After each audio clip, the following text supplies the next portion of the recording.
What's up, everyone? Welcome back to the Heel Deal podcast with your host, Ben. And Zach. And today we got a bittersweet episode for you guys. As you all probably know by now, UNC heartbreaking loss to Auburn in the Sweet 16. So this week's episode, we'll give a rundown of that game and our reactions, not as podcast hosts, but as fans who watch that game and are as heartbroken as the rest of you guys. Then we'll dive a little bit more into the rest of the NCAA tournament. At the time of recording, we just watched Duke lose to Michigan State, raised our spirits a little bit. So the Final Four is set, and we'll dive into a little more about that. So first of all, as always, we got the rundown. UNC baseball, they're on a 6-game win streak. They're probably the hottest sports program we have right now. We got a win against Campbell and then a series sweep against Duke. So Zach and I went to the game the other day. Let's see, we left. We got there at the beginning. We left when it was 5-1 at the top of the 6th, and then Duke went and scored 8 straight runs. Yeah, apparently the game just decided to get really entertaining as soon as we left. Yeah, I mean, we were falling asleep and stuff. So, yeah, but yeah, it was really fun to be out there. I had never been to a game at our baseball stadium before, so it was really fun to be out there. It was a beautiful day, and, glad we were able to get the win against Duke. Yeah, no, I thought it was going to be more of a comfortable win, but the Tar Heels rallied, scored the last 3 runs, and won 8-7, so too bad we didn't get there at the top of the 6th. I know, right? That would have been fun. Yeah, so the baseball team's sitting at 22-7 overall, and with that win streak, they're getting hot at the right time. Men's lacrosse this week, they got a win against Duke, so they're 7-3 overall. Good signs from them. Women's lacrosse got a win against Virginia Tech and lost against Notre Dame. They're at 9-3 overall.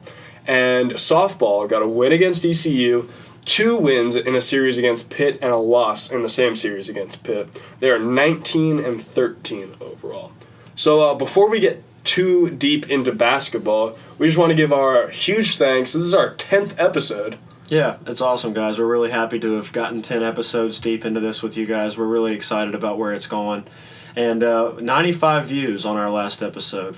So on behalf of both myself and Ben, thank you so much for that. That is like double anything we've had in the past, so we really appreciate it and feel the love. Yeah, I mean, 95 views might not sound like a lot, but for us, just 2 guys sitting in their dorm room recording sports, that's huge. And unfortunately, since we lost, we're not going to have too much to talk about as far as basketball goes, so we're really bummed about that. Yeah. I feel like we could have broken 100 views had we gotten deeper into March, but there's always next season. We got football coming up. There's a lot of exciting stuff, and we're hoping to continue growing as a channel.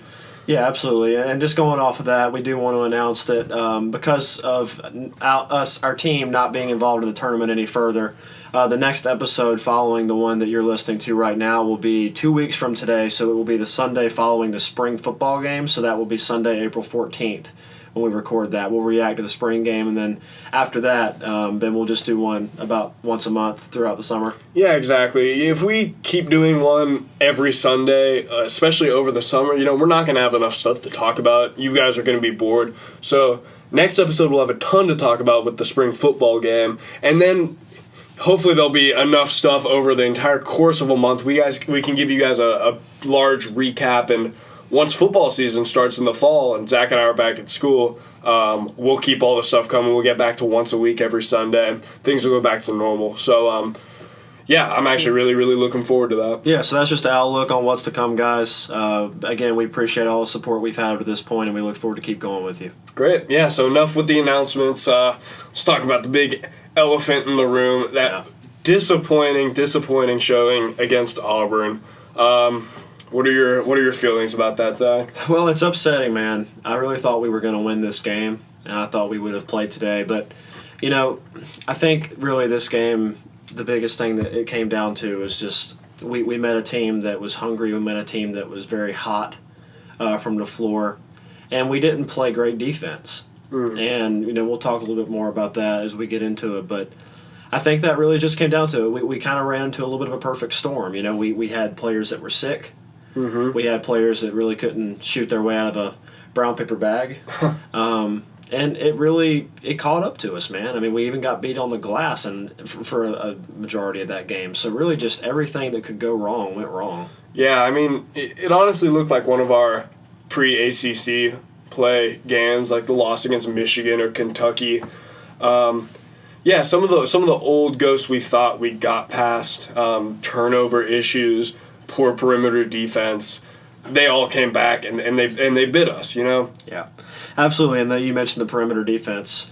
You know, they hit 17 threes. Man, I mean, for us watching it, even their bench warmers were taking contested threes and hitting them in the second half. It was just, I really, we were a good second half team for most of the season. So going into the break, 2 points down, going into the half, I thought we were going to shoot our way out of the slump and take this game. Maybe it was going to be closer than the Iona or Washington games. But I was pretty confident going into the second half. And they just killed us with those, I think, 3 straight three-pointers. And it just didn't stop there. Yeah, they came out firing and got us down by, I think, 9 right off the bat. And it just never stopped from there. We kept inching closer. We would get it to 10, 9, 8. And then they would hit another 3, bring it out to 11. And it was just insurmountable. We didn't have one guy we could keep getting it to. Coby really didn't play a good game. Well, he was 0 for 7 from 3. Yeah, 0 for 7 from 3, and then it looks like 4 for 15 for the game with 15 points. Yeah. So,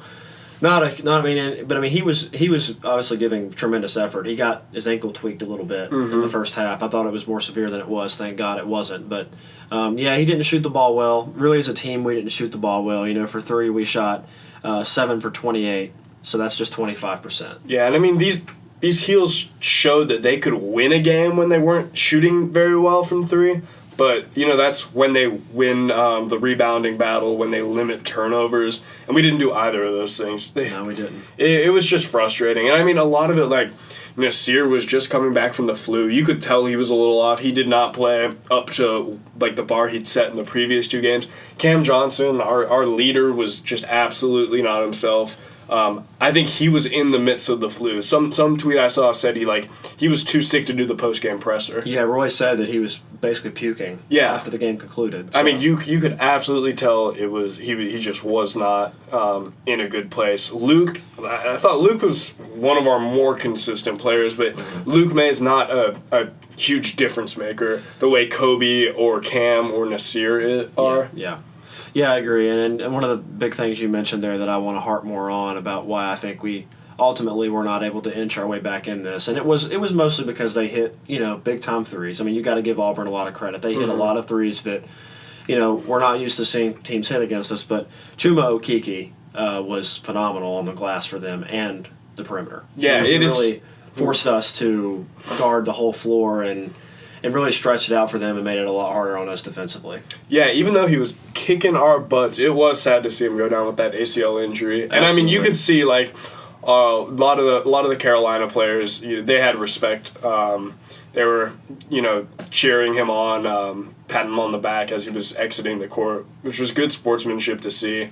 But even that, a lot of times when your leading scorer goes down, that can help turn the tide for the opponents, but the Heels still could not get out of their own way. Yeah, they couldn't. I mean, I feel like when we were watching it, it was kind of, as we were doing it, I was sitting there thinking, okay, guys, we're going to have maybe 2 or 3 opportunities here to make a realistic run to cut this down to 3-4 points where we can get in striking distance down the stretch. And every time we would hit a shot or, get it, I think we got it down to 6 at one point or 5 maybe even. I think it was 6 or 7. I can't remember exactly, but then as soon as we did that and we, got excited, we started thinking, all right, here's our chance. They would hit a big 3. Yeah, we would commit a foul. I think that happened 3 or 4 separate times where we would inch it closer, and we were talking during the game, this is it, this is their chance. If they don't do it now, we're going to lose this game. Yeah. And they just couldn't get it done. It was just a heartbreaking 3 or a turnover or a missed shot. It was tough, but those games happen. Yeah, and you got to give Auburn credit. It sucks. We definitely feel like we were the better team coming in, and in a series we would probably come out of that as the victor. But on that particular night, they just had our number. Yeah, I mean, I don't know if I speak for all of Tar Heel fans, but I don't really feel like any kind of ill feelings towards Auburn. You know, I think they could have beat anyone in the country shooting that hot. Yeah. And they came out today and they beat Kentucky. Like, this is a real team. They didn't just have some lucky game against us. Yeah. The way Louisville did the first time we played them a few months ago. They are a consistent team. They are a Final Four team. And they're a championship contending team. Yeah, they beat Kentucky with P.J. Washington too, and they didn't have Okeke for the whole game. They had Okeke for most of the game against us, and they still beat them in overtime. So you got to give them a lot of credit. They're hungry. They're fighting. They're going to the Final Four for the first time in program history. Yeah, good for Bruce Pearl. I know he's an established coach, and it's great to see him get there. Yeah, so I mean, hate on our Final Four picks from last week. You guys want four ACC teams, but I don't know if anyone listening to this picked A&M to go to the Final Four, or not A&M, Texas Tech to go to the Final Four for the first time in program history, Auburn to go to the Final Four for the first time in program history, Duke to go out, Gonzaga to get beaten. No one could have predicted this. It's going to be a real fun weekend next weekend. Yeah, our brackets are pretty much done for. My brackets were done for like day first weekend, 1.5. Yeah, same. But yeah, our Final Four picks obviously didn't pan out, and that's okay. Thanks a lot, Florida State. Yeah, thanks a lot. I thought they had a shot, but it'll be an exciting weekend next weekend. You know, and it's unfortunate that we're not in it, obviously, but all four teams that are in it are. Really, really playing good basketball right now should make for good TV and good entertainment. Yeah, exactly. And I mean, at the end of the day, for the University of North Carolina Tar Heels, we're gonna be a contending team more seasons than we aren't. Yep. So there's a lot to look forward to. We're gonna be okay, guys. Yeah, we're gonna be fine. So that's why this one stung the night of, but I'm getting over it. And there's a lot to look forward to, especially with some of the recruiting news coming out. So, like, where does the team go from here, Zach? Well, I think the first thing, obviously we know we're losing Cam, we're losing Kenny, and we're losing Luke to senior status. And there's no if, and, or buts about that. Yeah, but I think the big question right now, and this is kind of an obvious one, is what are Nassir and Coby going to do as far as the NBA, or are they going to elect to stay another year? Yeah, I mean, and, we can debate it, we can ponder it as much as we want, but, like, no one can really say for sure exactly what they're going to do. I think there's little doubt that Nassir is going to go to the NBA. I think he didn't quite fit UNC's basketball program. He's an exceptional athlete, great basketball player, but what Roy asks the team to do, maybe he didn't quite fit that mold. I think playing another year at Carolina might actually hurt his stock. So I think he's going to get out while the going's hot, while he's a lottery pick based off of his pure athleticism and potential. He's got a higher ceiling than most any player in the draft right now. Yeah, and you know this as well as I do, man. I mean, the NBA these days, what they're looking for are those raw athletic abilities in these 18, 19-year-old freshmen. Mm-hmm. That they want to see someone who is not anywhere near a finished product, has a lot of just raw ability, that they say, okay, if we draft this guy, we can mold him into a superstar or a guy who's going to give us really good minutes. Yeah. And Nassir is that type of player. He is just a lot of untamed talent. Mm-hmm. And we saw it all throughout the season. He would explode a couple times. We'd be like, oh my gosh, there's Nassir Little. But then other times, he was nervous and it just didn't look like he was ready to, let it go. So, but I think he definitely will go to the NBA, as you predicted. Yeah, I mean, the NBA teams are so good at developing raw talent now. Like, look, there are players who came into the pros with far less experience than Nassir Little has right now. Like, some of the best players, Joel Embiid. Yeah. I'd say he was more raw coming out of Kansas. Kyrie Irving played for Duke for 5 minutes. Yeah, exactly. And then it got drafted number 1 overall. Yeah. Right? Or Giannis right now. He's an MVP candidate, and he was a string bean when the Bucks committed to developing him. Yeah. And another guy back in 2005 here at UNC, Marvin Williams, was the sixth man. Mm-hmm. And, we won the championship that year. Obviously, that's an all-time great team. But he was sixth man, got drafted first round. Yeah. And he's still in the NBA. Mm-hmm. So it's another example where you don't always have to be a starter or always have to be a great college player to end up making it in the pros. Yeah, exactly. So I just fear that another year miscast in the UNC system, it would hurt Nassir. So I almost or I have very little doubt that he is going to declare, and he'll go top 10, top 15. Yeah. Coby White's a big question mark for me. You know, he did not, if this was his last game in a Tar Heel uniform, he didn't have the best of games. He's young. He is still developing. I think if he plays another year of college, he's going to help his stock. I agree. Of course, that's contingent on him not getting hurt. The way he plays sometimes. That's the thing. Is like that's the thing. I feel like he would really love to stay another year. Mm-hmm. I don't know him. I've never had a conversation with him. But you know, I think he would like to stay another year based off what I hear him say in interviews and stuff like that. But he has to sit down and he has to think to himself, you know, what am I putting myself at risk for by doing that, you know? Yeah. I don't know, but I definitely think that Nassir is a more sure thing for the NBA than Coby is. I would be much more surprised if Nassir decided to stay instead of Coby. But I mean, Kobe's like, to me, it's a toss-up. Yeah, exactly. Yeah, it's a toss-up. But that has a ripple effect on recruiting, specifically Cole Anthony. Yes. He just got named McDonald's MVP, or like the McDonald's All-American game MVP. Exactly. Yeah. And you know, he is our like key recruit right now. He's gonna announce where he wants to go to college probably next month, but a lot of it depends on what Coby White does. If Coby stays and somehow we get Cole Anthony, Cole will play the 1, Coby, like, hopefully will move to the 2. That is, like, an unstoppable backcourt. Oh, my goodness. You're talking about a fast-moving train Make your brackets, like, in the fall, because we're winning it all if we have those 2 players in our backcourt. Yeah, that'd be nice. And Cole Anthony has said, I don't know who did the interview or exactly when the interview happened, but I did see this on social media. It was something for 24/7 Sports, yeah. He was asked about the idea of playing alongside Coby in the situation that he were to commit here and Coby were to decide to say, and he was like, I'm open to it, man. You know, I'm not really worried about just having to be the only guard that is getting attention. Like, the fact of having Coby out there with me at the 1 and 2 would be, you know, great. And he even said, I think Kobe's more comfortable playing the 2. Yeah, exactly. Which I agree with. I think if you can just let him score the ball and shoot the ball from the 2 guard, maybe bring it up some, you know, depending on the situation, you know, you're unleashing a whole new type of talent. Yeah. For both of them. I mean, because Coby White in high school, he was not a distributor. He was a scoring machine. So to get the ball out of his hands, give the ball to Cole Anthony, someone a little more prone to distributing it in high school. Not saying like Kobe's not a good distributor. He had some great assists. And he improved a lot throughout a lot. That's what a lot of scouts were very surprised was his ability to become a more well-rounded point guard. I think that's his most improved aspect throughout the season. Yeah, it's his ability to see the floor.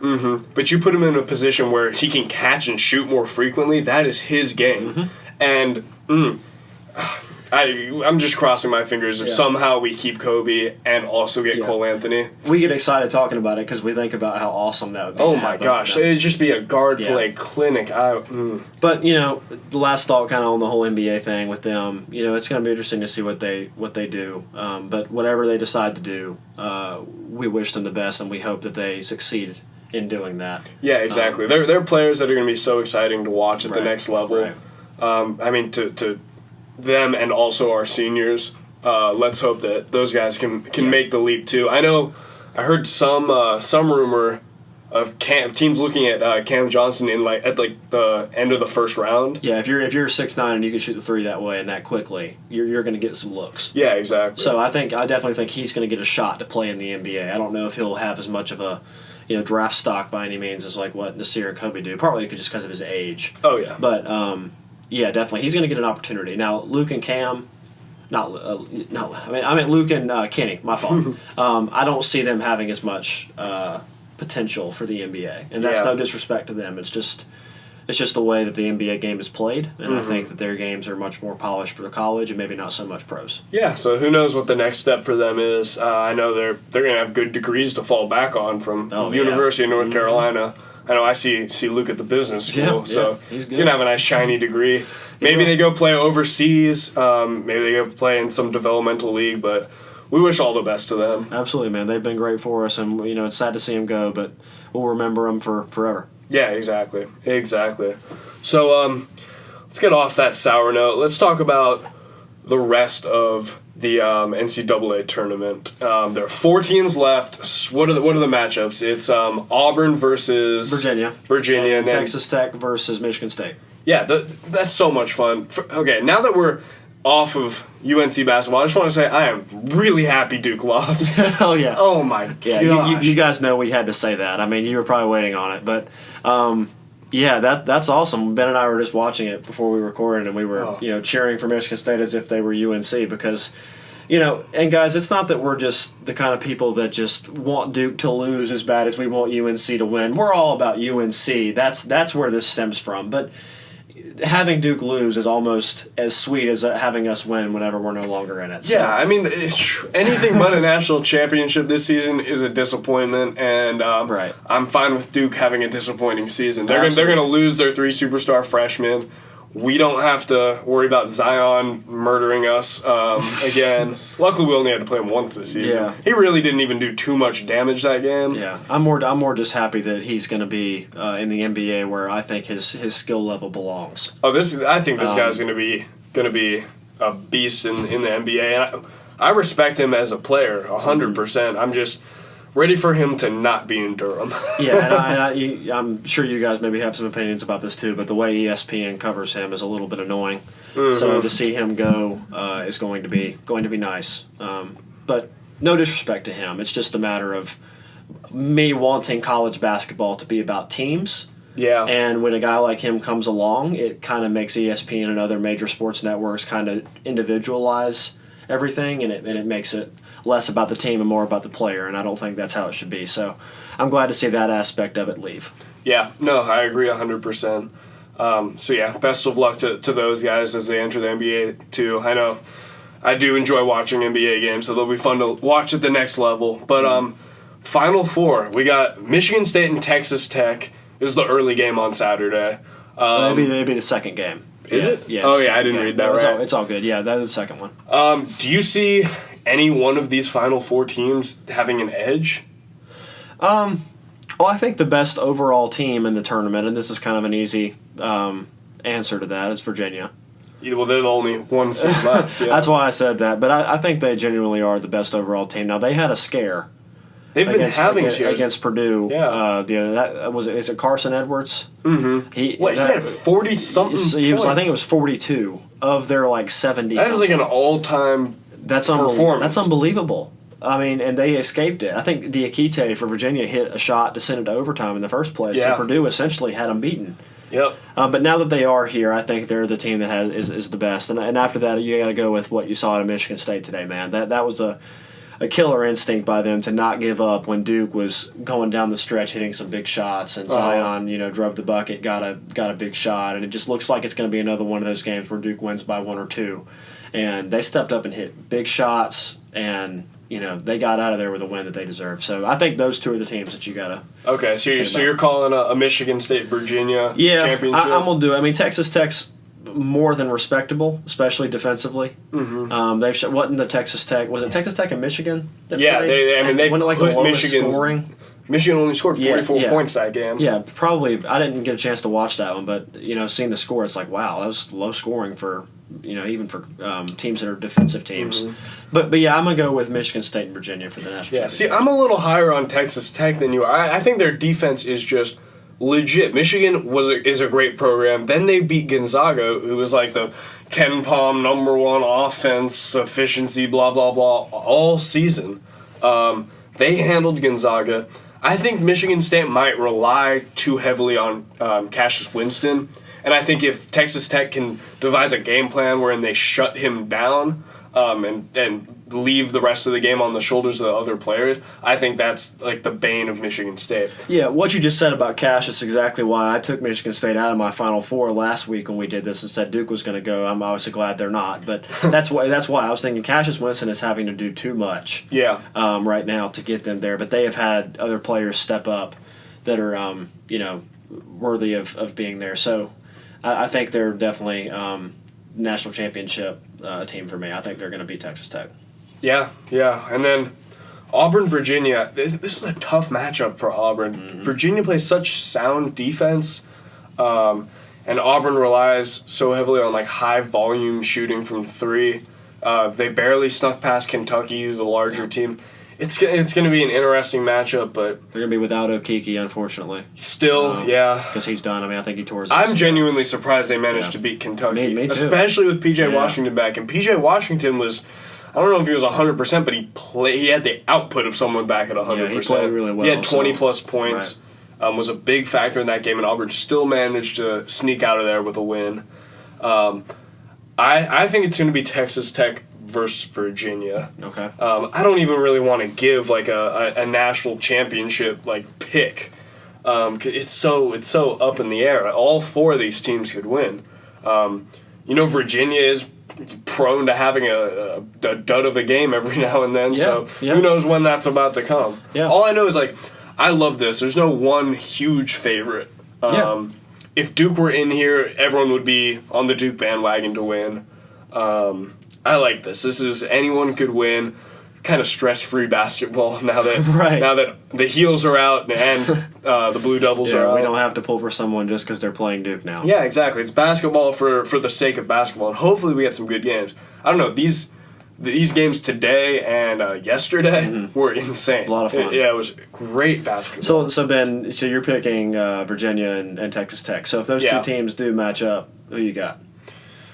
Oh boy. It's just it's tough, but I have a good feeling about Texas Tech. I think their defense, their coaching, it's so sound. I think that they have what it takes. But at the same time, Virginia, it's easy to go with the chalk there. Texas Tech. Mark me down for Texas Tech. So I got a feeling. You got Virginia, Texas Tech. If that happens, I can already see social media reactions to this game of defense. Oh my gosh, it's so boring. This is like Super Bowl 53. Can we have some offense, please? No, but yeah. If that does happen, that will be a defensive-minded game. Two really, really dominant teams playing really good defense. But I'm going to go with Michigan State versus Virginia. And I doubted Michigan State last weekend. I took them out of my Final Four, and I decided to go with Duke. Forgive me, guys. And I'm not going to doubt them again. I'm going to say they beat Texas Tech in a close one. Mm-hmm. And Cassius Winston's going to do what he does, and they're going to get production from other guys. But I'm going to have Michigan State beat Virginia as well. I'm going to go with Michigan State to win the national championship. Yeah, it'd be nice if Virginia didn't win. Them being, in our conference and everything. I'd like to see them not win. But yeah, I honestly, at the end of the day, I'm hoping for good games. Yeah, me too. And I think that's what most the casual viewer is also hoping. Yeah. But yeah, it's going to be great. It's a bummer, like we're sitting here with our Tar Heels out, but we got a lot to look forward to as far as basketball is concerned, as far as just our sports program as a whole. This football season, I'm so excited for. Me too, and I'm excited for this spring game. I want to see this resurgence of Tar Heel football, see what Mac's all about, see what our new schemes look like. Yeah. See some of the new personnel, see Sam Howell at quarterback, see what he's about. So maybe we can kind of start getting some concepts together about who we think's going to start there. Yeah. So it's going to be exciting, man. Yeah, so we'll bring you guys all the information we can for that spring game, and we'll start transitioning towards football with basketball recruiting news. But as we stated, next episode's going to be after the spring game, about 2 weeks from now. Yeah, it's exactly 2 weeks from today when we'll record that, because the spring game is April 13th, which is 2 Saturdays. And then likely once a month after that. Yeah. But make sure you follow our Twitter account at Heel Deal Podcast, where we'll probably keep up with updates throughout the summer and into the fall. That'll be the best place to reach us. So definitely, don't be afraid to reach out. Yeah, guys, sorry about not live tweeting during some of these games recently. Ben and I have been getting really into the game itself, and we've kind of just forgotten to go on Twitter. So we do apologize for that, but I'm sure you guys are the same way, all up into the game. So yeah, I mean, it's hard to come up with a fun, witty banter when you're on the edge of your seat about to throw up. Exactly. Yeah. Exactly. But this has been Zach and Ben for the Heel Deal Podcast. It's been really fun going through most of basketball season, and we're so happy for the support. Yeah, guys, thanks again. We can't echo that enough, and we will talk to you soon. Yeah, so especially today, in the wake of the Duke loss, as always, go to hell, Duke. See you guys in 2 weeks.